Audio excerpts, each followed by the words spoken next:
Hi there. Thank you for joining today's session. So wherever you are in the world, we appreciate you taking a little bit of time to join us for today's session. This is the 2024 Fortra State of Cybersecurity Survey results. It's our inaugural survey. It's actually pretty cool to be a part of that. So hear a little bit more about what customers and partners across various industries and in different parts of the world are thinking about and the challenges that they're going to be facing and the things they're going to be tackling this upcoming year. So a few housekeeping items that we want to go ahead and get out of the way right now. This session is being recorded. So if you happen to miss a section because you got up and refilled your coffee or you refilled your beverage of choice, you will be able to get the recording so you could be able to rewatch any part of this. So you should hopefully get that by the end of the day, if not within the next 24 hours or so, hopefully. Also, we are going to be taking questions today, so please use the question function, the Q&A function. We'll get to as many of them as we can towards the end of the session, and if there's something that we don't answer live, we will definitely follow up with you and get answers to your questions. So with that, let's go ahead and, well, I'm going to go ahead and have the speakers, each of them introduce themselves. So Wade, let's start with you. A little bit about yourself, what you do, and some interesting fun fact as well. Well, I thank you. Good morning, good afternoon, good evening, everyone. I'm Wade Barisoff. I'm Director of Product here for our data protection space here at Fortra. You know, a little fun fact about me, because GoTo doesn't blur out the backgrounds, you can probably guess by now that I'm a bit of a science fiction fan and aviation fan. I'm a pilot, and anything actually technology related, early adopter of technology, anything like that, I go diving headfirst into it. If you want to know how well it goes, you can just ask my wife. Generally, it's pretty good, though. Great. So nice. I'm Josh. Josh, you're up. Let's do it. I'm Josh Davies. Really pleased to be here talking about this today. I'm Principal Technical Manager for Fortra with focus on MDR and managed WAF. I used to be a security analyst, and that's really where all my experience comes from. And now I do less hands-on keyboard stuff, but I get to work really closely with the product team, with some of the messaging people to make sure that we're kind of staying true to technical norms of what it is that we're doing in the cybersecurity world. Fun fact, I don't know, I'm not quite, my stuff behind me, you've got a bit of music. If anyone can pick out what that album cover is and the back right, it's quite distinctive. So I think we'll leave that one in there. And before I went to cybersecurity, I wanted to be a radio DJ. So I actually have a Sony Radio Award, but that is a whole nother life ago. Nice, good stuff. And myself, Antonio Sanchez, Principal Cybersecurity Evangelist here at Fortra. I'm part of the corporate marketing team. Been here, well, came in through an acquisition and kind of had a number of different roles and functions around here. Fun fact about me, this is one that I've used actually before when I've done presentations in person, but between the name Antonio is something that's a real popular name with my family and my wife's side of the family. It's so popular that between both of our families, there's 7 people with the first name of Antonio in our families. That doesn't include the ones that have it as a middle name, but yeah, 7 Antonios. Some of my colleagues know me as the 7 Antonios guy, and I've even gone to shows where people say, "Hey, you're that 7 Antonios guy." I have no idea what I said before, but they knew I was 7 Antonio. So, and I'm a soccer nerd or football nerd, depending on what part of the world that you're in. But that's me. All right, so here's what our agenda is going to look like. So like I said, this is our inaugural survey. So we'll be going over the highlights. We'll be kind of looking a little bit more at some of the results of those things. The survey actually, well, for being inaugural, we had quite a few responses. We had over 400 people that responded to this one. North America, Latin America, Europe, Middle East, Africa, Asia Pacific. I mean, pretty much all the regions were represented in this particular survey. And so, you know, I mean, the goal was to uncover the challenges that security professionals are facing or have faced over the past year and what they're going to be focusing on in the upcoming year. And like I said, we'll take some questions here at the end as well and provide some guidance for folks that are on as well. So whether you're new to cybersecurity or you've been in cybersecurity for a while, we're hoping that you're able to take something away from what you hear today. just a few of the themes that came out in the survey before we actually get into some of the questions and looking at the questions themselves, is it really kind of go into these four buckets. Phishing and smishing, top of mind, especially with artificial intelligence and social engineering attacks. So we'll dive into that just a little bit more.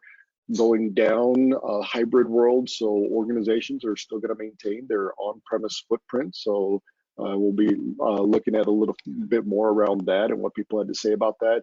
Consolidation, vendor consolidation is definitely a focus. People trying to simplify and streamline their operations. And of course, people are seriously considering or looking at outsourcing a portion of their operational burden and looking to partners, trusted partners, to be able to help them on their security journey and maintaining or improving their security posture. So these are sort of the four themes that rose to the surface from the actual questions themselves. And we're going to go get into them, into some of the questions and specifically kind of what they answered. We're not going to go over everything.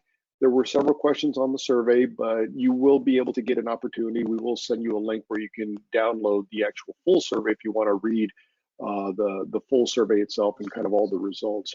But the first one, Wade, I'm going to go ahead and start with you. But the top question that we wanted to hear from folks is, what are the top 5 security risks facing your organization in the next 6 to 12 months? And it wasn't too surprising to see the top answer being phishing, smishing, followed by malware and ransomware. I mean, that's consistent with the Verizon report that came out several months ago. So, Wade, your thoughts on this one? Yeah, what's actually kind of funny is if you actually look at the top bars here, everything actually circles around loss. No matter what it is or what it is, how you're approaching, everything that we see here is loss. Phishing, smishing, you want to be able to get into and get into a network and start doing naughty bits within there. Malware, ransomware, same thing. So accidental loss. It's just, how is the loss happening? Is it being a coercive loss, or is someone accidentally pushing the wrong button? And so when organizations are looking at their most valuable asset, which has now been said over and over again, is data, that's why this is the top of the target. And look at something like ransomware. What is the first step in most ransomware attacks now? It's exfiltrating data, so that way they can encrypt your environment, ransom your environment back, then ransom your data back afterwards. So real consistent across all of these bits is that organizations have to step back and look at their data assets and look at how they're protecting their data assets. And really, that's the very first chunk of this survey. The rest of it, they're little bits that we can approach in different ways. But if we wanted to get best bang for your buck, it's focusing on your data and securing that data. Yep, Josh, anything you wanna add to that? Yeah, I think it's interesting with the phishing and smishing being so high up there, that with the concerns about AI and how you can maybe identify AI-based attacks. But really, I think we might, that's something that we might be to park for a moment. What about thinking about what's the objective of phishing that people are actually trying to get? It's either to usually drop malware or steal your credentials. Also, it might be to misdirect funds. So, rather than focusing on the AI piece of it, let's focus instead on how we can make sure we're better equipped to block and stop or remediate malware that is dropped, and also better user security, right? So things like hardware tokens. I think MFA is going to be, we're going to start to see that getting more and more adopted into more of the hardcore types of MFAs with the physical tokens, biometrics, or public cryptographic keys. I think third-party exposure is an interesting one. Supply chain compromise for me is always top of mind. I'm always thinking, how we're also interconnected these days, that if one person or one group gets compromised, it really has that knock-on effect. Last year we saw with Okta a few that didn't spiral out to everybody, but it had a bit of consequences, and there's always the big say if you look further back. People are being more aware, they're being more diligent with asking, what are you connected into, what SaaS providers are you relying on? And so I think that's something we're going to continue to see. And the final piece may be 0 days attacks. I spent a lot of time with those, looking at those, and I think it's been, I'm not sure if it was quite a record year this year, but it was certainly very high. Last time I checked, the record was up to 69 for 2023. It might have increased. So there's also a record year for vulnerabilities that weren't 0 days. So there are more and more ways for attackers to kind of compromise you, more and more avenues in. So it's making things more difficult, and that kind of explains some of the challenges of skill shortage, evolving technology being linked to that, because there's more to cover and not enough people to do it. Right, absolutely. I mean, a lot of this stuff is very much related. I mean, Wade, you hit it on the head. People are going after the data because everybody knows nowadays that data is the new oil of an organization. That's what they're after. There's different tactics involved in trying to get to it, but at the end of the day, they're all looking for the same thing, which is the crown jewels. And I thought it was interesting as well because ransomware feels like is always top of mind every year, regardless of what report or survey you're looking at, but the tactics seem to constantly evolve. I mean, just a few months ago, we saw the ransomware gangs that are actually now threatening, as part of their attack campaign, they're threatening to talk to the SEC or turn them in to the SEC, the Securities Exchange Commission, if they don't pay up, or is threatening as part of pay up. So I mean, it's amazing to me. The thief is threatening to tattle on their victim, like that's just mind-boggling. Yeah. What's that? There's any lever they can pull, right? That's been the real evolution. Ransomware is the objective, right? It's that end goal, as you were mentioning.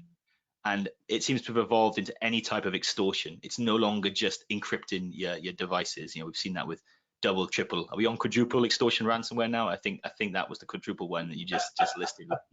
It might be, yeah.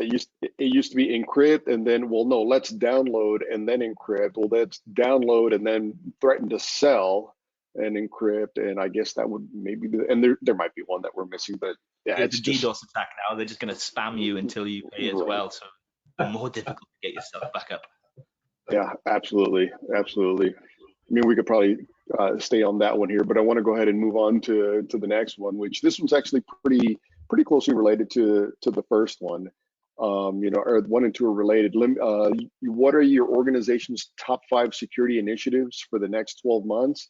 So limiting outsider threats, phishing and ransomware, and identifying and closing security gaps. I mean, those two are related. If you close the security gaps, it addresses a lot of the outside threats. But I think an interesting one also that's top of mind is improving the security culture and awareness. Josh, thoughts on this one?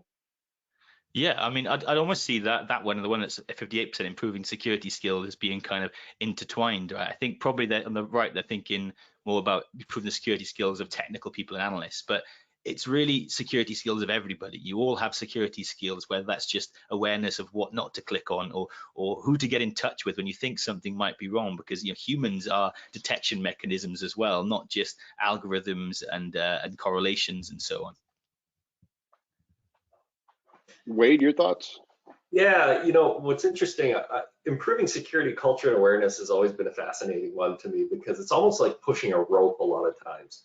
I did some consulting in my past, and one of the things that surprises me to this day for organizations that create software, they're not using a security first mindset when they're developing their products. Security is always okay, we developed our code, okay, security, look at it and tell us, did we make it secure, kind of thing.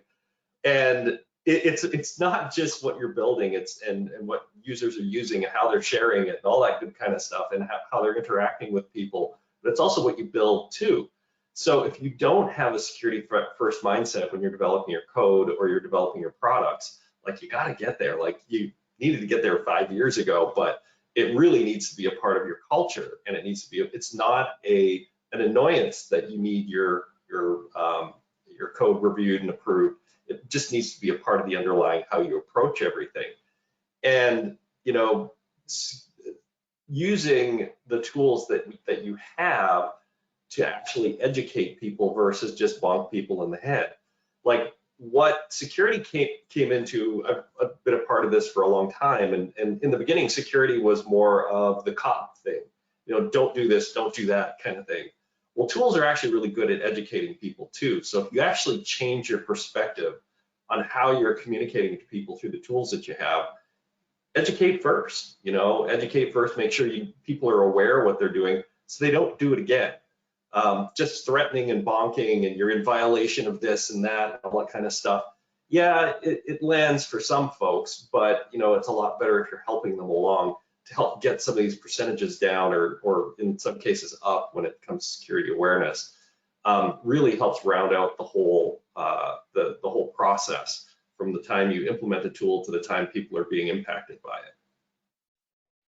Yeah, absolutely. It's interesting you say that, because initially when I saw the improving security culture, so much of that usually is of the mindset of security and awareness training. Oh, you did something bad, now you've got to watch this video or whatever the case may be. But you're right. I mean, it needs to be a part ingrained into everything they do. And sometimes that's difficult, because when you have the pressure of having to constantly deliver and deliver and deliver and deliver as quickly as possible, you don't want to do anything that gets in the way of slowing that down. And to your point, so oftentimes security teams were seen as the department of, no, you can't do that, you can't do this. So there wasn't a partnership. I was at a conference recently, and we were having a discussion with some folks that were at the round table, and I heard a gentleman say, and I'm paraphrasing here, but he said, you'll know what kind of relationship your security team has with your dev team if on a project the security team is brought in early and often versus being brought in at the very end. You know, so you'll definitely know how the security team and the dev team interact, or what kind of relationship they have depending on that project. Do they bring them in early and are partner with them along the way, or do they wait until does the dev team wait until the very end to be able to bring them on board? But I'd add to that, how a good your security team is often measured by, do the devs point at them straight away when something goes wrong, or do they look at their own code and something they've done? Yeah, absolutely. Let's see here, moving right along here. Another interesting question. Here we go. Top 3 challenges you expect your organization to face when executing your security strategy in the next 6 to 12 months.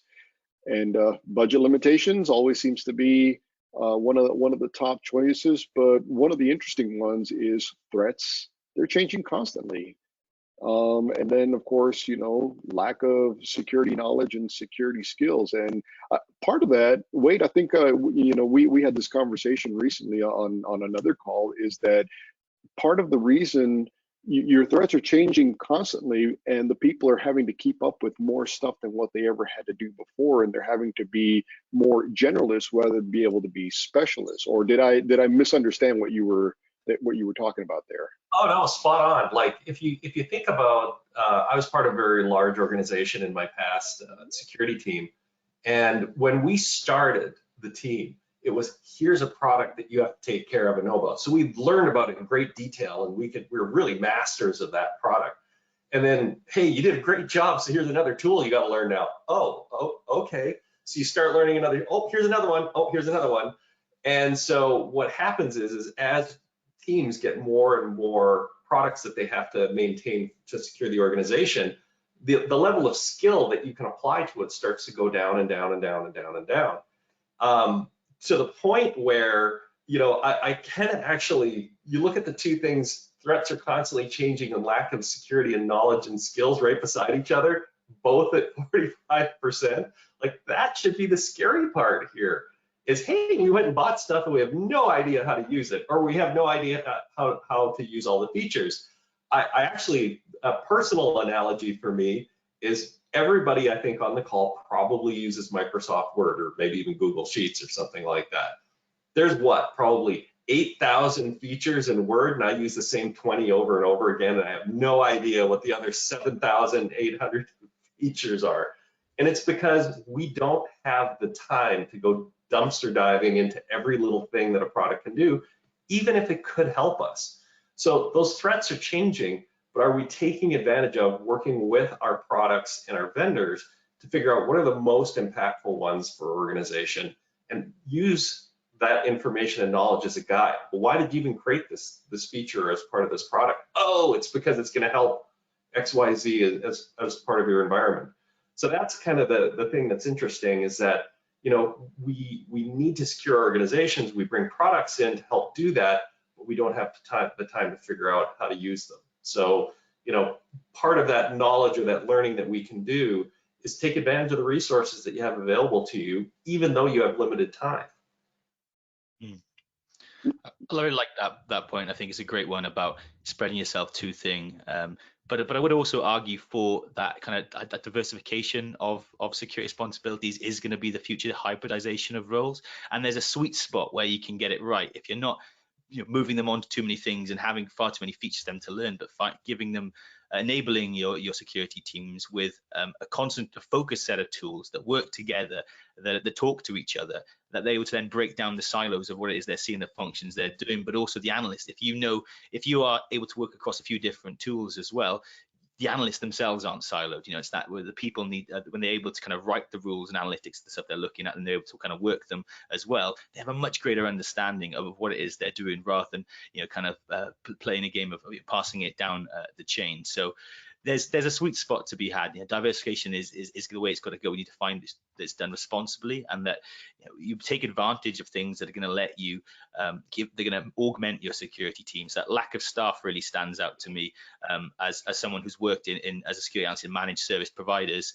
Being able to augment security teams and take away a lot of the kind of bread and butter responsibilities, and then allow their internal security teams to focus on the really high value tasks that are maybe super specific to their own organization, their own threat profile. That for me is the way to have a successful security strategy that is future proof.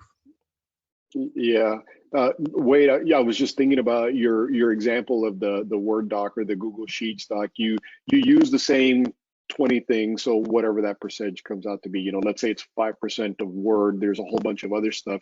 You may end up even having a plugin of some sort that you either use for free, or maybe that you bought, that does something else when probably it already does it natively within Word. We just, for whatever reason, either don't know how to use it, haven't taken the time to use it. So you actually are paying for overlapping functionality that may already be part of Word or for Google Sheets or something like that, because, well, this is easier for me to use, or I heard of what this thing does right here, and then you end up with a bunch of sprawl. And we see that happen all the time with customers.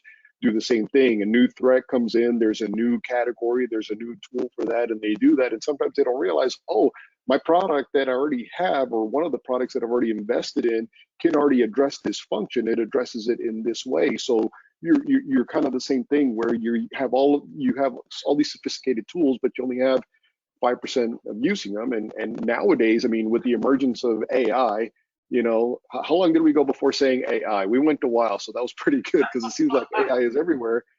AI is going to do it all. It's going to take care of everything. It's going to take care of the headcount limitations and the resource limitations. I'm kidding here, obviously. And it makes me wonder, in the next, as conference season is about to get rolling here soon, how many things we're going to see about, use AI and you could be able to address your headcount limitation, or your skills limitation, or your shortage, or whatever it is, because of our AI thing. And it's and Josh, we were having a conversation about this, about being careful about adopting AI too fast. Yeah, I think I can summarize it that we kind of settled on that the burden of accuracy for defenders is so much higher than it is for attackers. So though we're seeing attackers really use AI to advance their capabilities, it doesn't matter if they're wrong 100 times and right one. Security is the converse. We have to be really accurate and really precise. So that's why rushing to AI is going to be dangerous, right? If you're locking people out of systems as a defensive tool or as a defensive analyst, you're performing the function that we're trying to avoid, but from an attacker kind of compromising and taking down the systems. So yeah, burden of accuracy is really high. Be careful, but don't hesitate entirely. Yeah, you're still going to need the people to watch over that. Moving right along, how are you planning to implement Zero Trust across your extended environment? We had, let's see here, 30%, that dark green, hopefully you can read it, but if you can, we're partnering with multiple security providers to build a roadmap to implement Zero Trust. That was 30%. 25%, we're not yet ready to implement Zero Trust due to the lack of resources and the skills needed. 23%, we have already started implementing Zero Trust, and 22%, we're not ready to implement Zero Trust due to operational complexities. Zero Trust, I mean, people also say Zero Trust is a unicorn, right? I mean, are we ever going to get there? Is anybody ever going to get there? Is the juice worth the squeeze to try and get there? Like, what's it going to cost somebody to try to get there, Wade? Yeah, I mean, I know you've been in a role in the past where that was one of the things you were thinking about. Yeah, like it's I like how you call it a unicorn, because like it as a framework, it's fabulous. But if you go to a show, or people see my face and will talk to me, kind of thing, and when they bring up zero trust, it's kind of like, yeah, we were told to do zero trust, we have no idea what to do. And I always laugh. I'm just kind of like, well, you could do it if your company was started in the last 4 or 5 years, and you actually had that intention when you started the company from scratch. But that's generally not where we're at. We've got old data centers. We've got, quickly push stuff to the cloud thanks to COVID. And now we've got this hodgepodge network that now we're going to say, oh, let's throw zero trust on top of it. So what's interesting is that it's like anything in technology. I don't know anything in technology that's 100%. Nothing. So are you going to 100% implement zero trust across your environment? Probably not, because it's difficult in some cases. In some cases, it's easy. And what vendors are trying to do is they're trying to create tools like, oh, just buy your tool and you can do 100% zero trust across everything. And it's like, really? Is it? So the interesting part of this graph, if you just look at those darker shades of green, zero trust has been around for a long time. And over half of our respondents are saying, yeah, not yet. And it's just this very small pie slice that are going after it. So I think what zero trust ultimately ends up being is it's a great reference framework that you should utilize for what you're implementing now. But are we going to invest the time, the money, the resources, the products, all the things that have to come together in harmony to pull this off 100% across the board? Yeah, absolutely not. I think it's just not reality. And when I still have folks coming up to me today going, yeah, I don't know what the heck we're supposed to do, then that's actually an indicator of, yep, we're just not there yet. It's a good educational framework, but it's just not a reality yet. Yep. Josh, anything to add? Yeah, just briefly, I think that I've come around a little bit to the idea of it, because I initially saw it as an impossibility, as Wade pointed out, that 100% type of thing. But I've come around to thinking that it is an ideal worth striving towards. But yeah, doing so in a measured way, and understanding that there are other eggs that you can put your baskets that you can put your eggs in for a good comprehensive security strategy. Good deal. And this kind of dovetails into the next one here. How are your compliance efforts going? A very large percent of them said we know what we need to do, and we're on track to get there. And another pretty large chunk said we know what we need to do, but we need some help getting there. I'll admit, when I saw this one for the first time, I was a little surprised to see that big dark green spot where 63%, so almost 2 out of 3 said, we know what we need to do and we're on track to get there. So Josh, you remember initial thoughts when we saw this one? Yeah, I was surprised as well. I don't know about you guys, but I feel like 2024 is maybe a bigger year for compliance than others. We seem to have a few new stuff that's lurking on the horizon. And I wonder if when it comes to them actually having been tested on the stuff they've implemented and been preparing for, that number will change next year.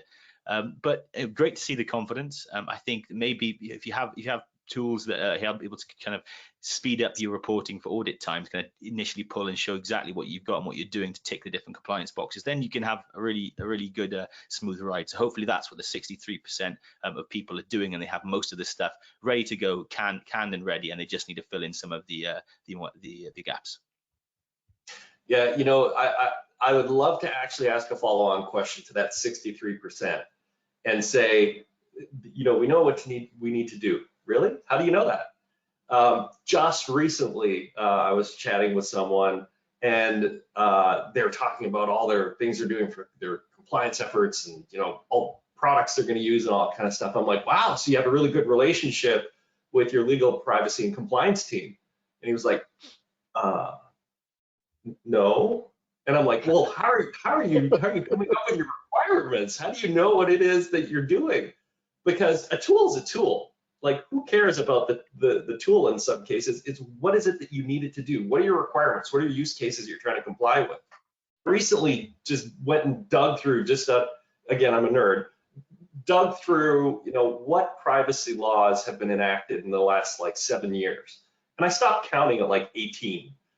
So if you're a global organization and you're impacted by and not just privacy laws, there's regulations, there's state laws, there's country laws, there's all this stuff that we're being impacted for. You need that partnership with the people who are invested or actually are tasked within your organization to provide those guidelines, those boundaries. And if they don't know, start that partnership and start the discussion because they can help it. I had a really, really tight relationship with my compliance and privacy teams in the past. And they were a gold mine for guiding us on what it is that we should do and what makes the company feel safe. Because what's the difference between 3 different financial services institutions when it comes to compliance? Their appetite for risk. You can have the same tool implemented 3 different ways because each organization is going to have a different appetite for risk and how they interpret these laws, rules, regulations, all that type of stuff. So they're like a key partner to you to help guide you on this journey. So I'd love to just have a follow-up survey on that one. Yep, absolutely. All right, I'm gonna kind of speed up here through the next few slides because let's see here, because my fault, actually, I wasn't keeping an eye on the time.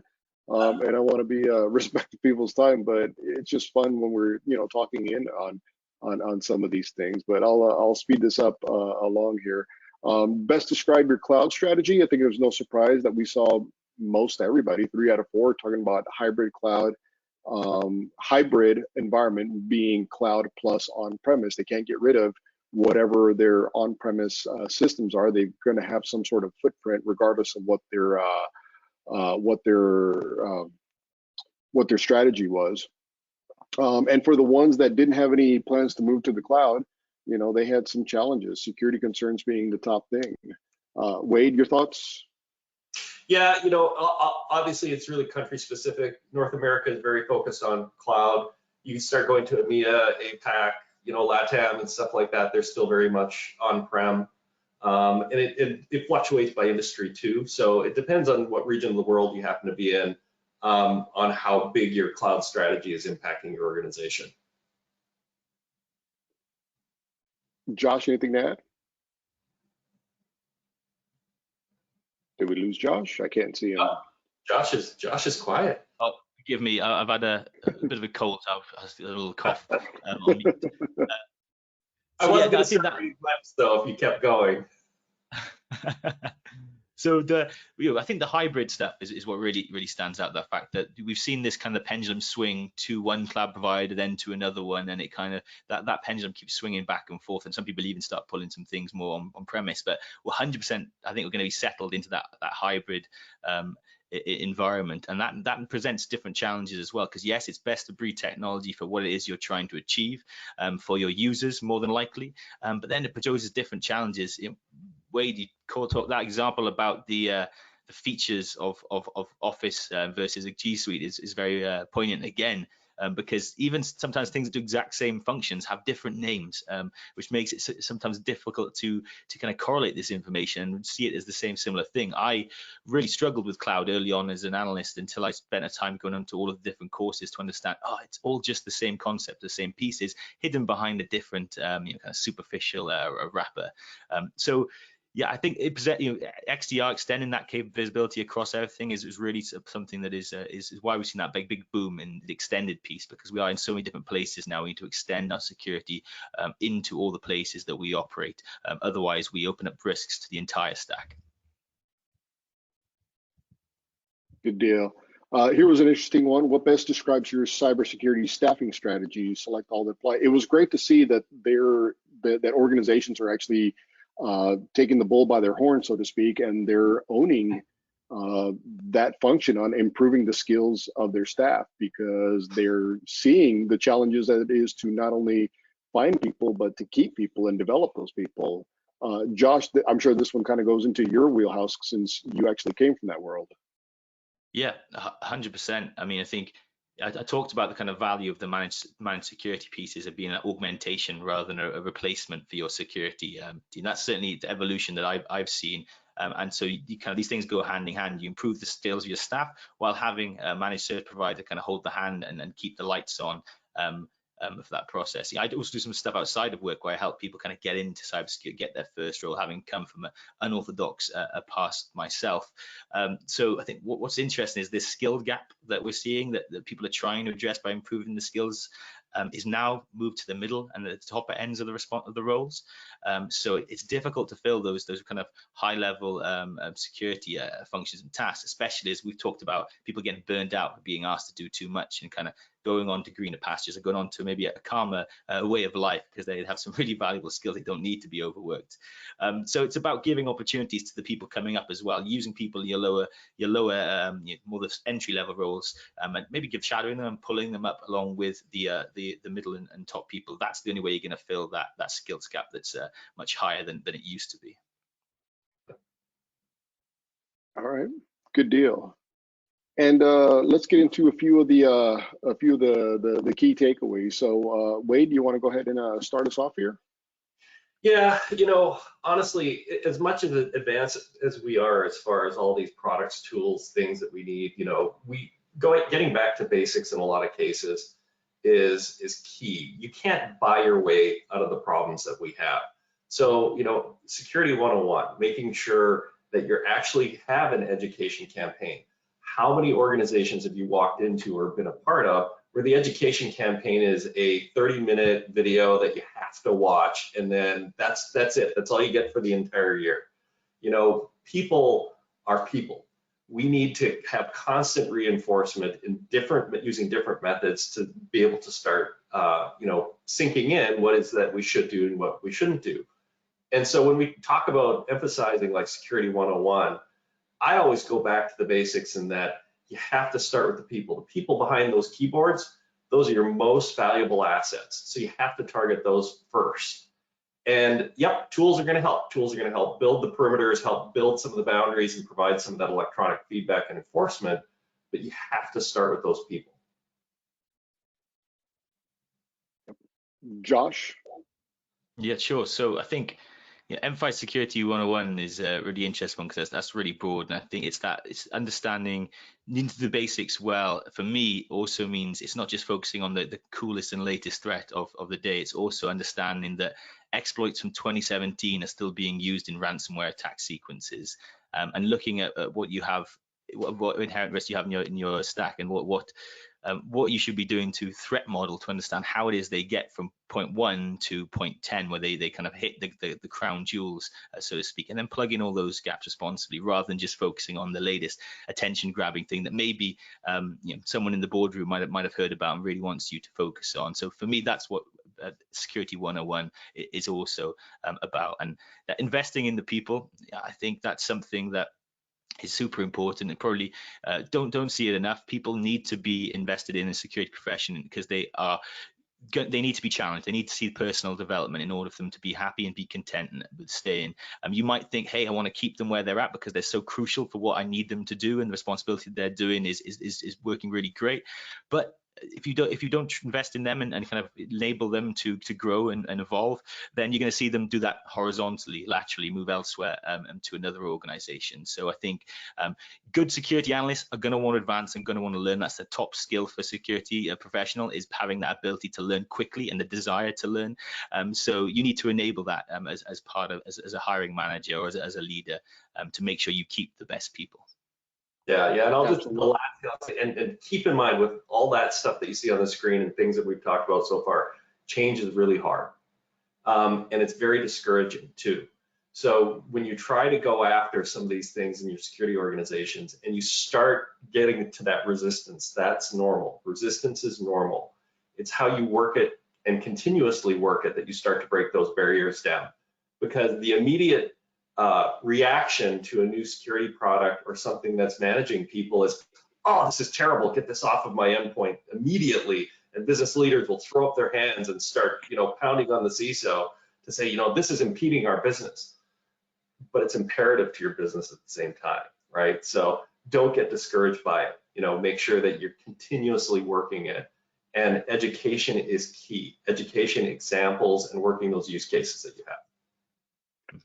Yeah, I'm looking at the questions that have come in. I want to make sure I get to a few of these before we run out of time here. But one person wrote in that there was a local survey that was done. 1,920 professionals said 83% saw no company-sponsored security training since 2008. It was a last 15-year survey. That's just mind-boggling to me. Wow. Yeah, yeah. It's consistent though, right? I've experienced the exact same thing too. And if anybody out there thinks that, that 30-minute HR-led training thing, the beginning of every year is sufficing, it's just not, it's not. And so I always use the rule of 6. You have to communicate the same message 6 different ways before people will even catch it. So, be creative about it too. Education classes, videos, text, email, whatever it is that you have available in your organization. Use multiple vehicles to communicate the same message, and you'll actually start to move the needle. Here's a question that came in. Best of breed or consolidation, which is the better avenue? This one might be a loaded question, but Josh, you want to take a stab at that one? Yeah, it's an interesting. I think we alluded to it earlier with Wade and my discussion about you trying to buy all the best tools that solve all the problems that you might have, and then you get a whole load of different tools that will do certain things fantastic, and there'll be overlap between loads of them. But then when it comes down to it, are you really able to get the value out of them? Do you have unless you're like a military organization, your best of breed probably isn't a realistic approach for you. You have to be realistic with what resources you have, and buying tools is easy. Hiring staff, training them up and retaining them is much more difficult, and those two things have to go hand in hand to get the value out of the tool. So there's a sweet spot to be had, I think. Consolidation, look to see what your biggest concerns are, your biggest challenges, and then make sure you find stuff that really works for that, and then look to see what can complement it as well, and understand, if I am going to choose, I go with this, I think it's best of breed. What am I missing out of? Maybe one that maybe isn't quite as good as that piece, but is able to talk with this and is able to my analysts are able to kind of hit the ground running with it as well. Understand what your use case is, rather than just thinking buying more stuff, buying the shiniest, newest thing is going to make me safe. Yeah. I always go back to use cases. I don't know how many times I've been a part of an organization in which it's kind of like, oh, well, company X has, 8,000 things in one product. We're going to go to that because it's cheaper. And then they get into and they realize they're compromising their top 3 use cases because the product can't do it. Like, you have to really evaluate what's important to you, and then you have to make sure whatever it is that you're looking at doing is meeting your needs. And I know that sounds really, really simple. It's like yeah, thank you, Captain Obvious. But the reality of it is, the number of times I've run into the same thing over and over and over again is like, oh, well, we're going to go to this consolidated product from one company, and then all of a sudden now you're compromising. As soon as you find yourself in that compromised situation, and someone like maybe a CFO has made the decision to go to one company product kind of thing because it's quote unquote cheaper. There's expense to not covering those use cases too, right? So we can't just look at it as what's the money that we're giving to a product or a tool. It's because we can't cover these use cases, what are we opening ourselves up for risk and expense? And again, I know it's a hard conversation. I've had it myself with senior leaders, but you have to constantly be be vigilant of that, because otherwise you'll end up in a compromised situation that you don't want to be in. Yep, absolutely. The use cases are key to ask.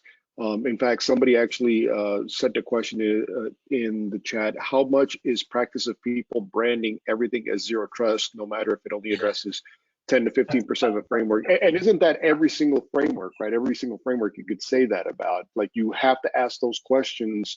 What does this do? What use case does this solve for me? Or I need these use cases solved for me. Can your product, X, be able to address these for me? I mean, those are the questions that, got to peel back the onion a little bit, right? Oh, yeah. No, absolutely. I do some work with kind of some of the messaging piece, and I'm always a big fan of responsible messaging, right? If you ask a security analyst, they are going to be the most cynical about you getting compromised because they know what the reality is. But yeah, we still see organizations pushing tools that are going to eliminate risk, completely stop threats in their tracks. And I understand the power of that, to somebody who maybe is not fully clued up to kind of see that, hey, why don't we go with the one who says they can solve everything? But the reality is that it's a defense in depth approach. You're taking as many steps as you can to, my friend works in engineering and on a building site, and he'd said, oh, you talk about defense in depth. I think that's like the Swiss cheese approach we do for health and safety, where you layer different pieces of Swiss cheese and eventually there aren't that many holes. So that's what it's all about, really. Find different solutions and different tools and processes that are going to give you the best defense to catch something early, at the middle, or maybe later on, so you can respond to it before you're hitting those news headlines. Yep, absolutely. And we're at time here.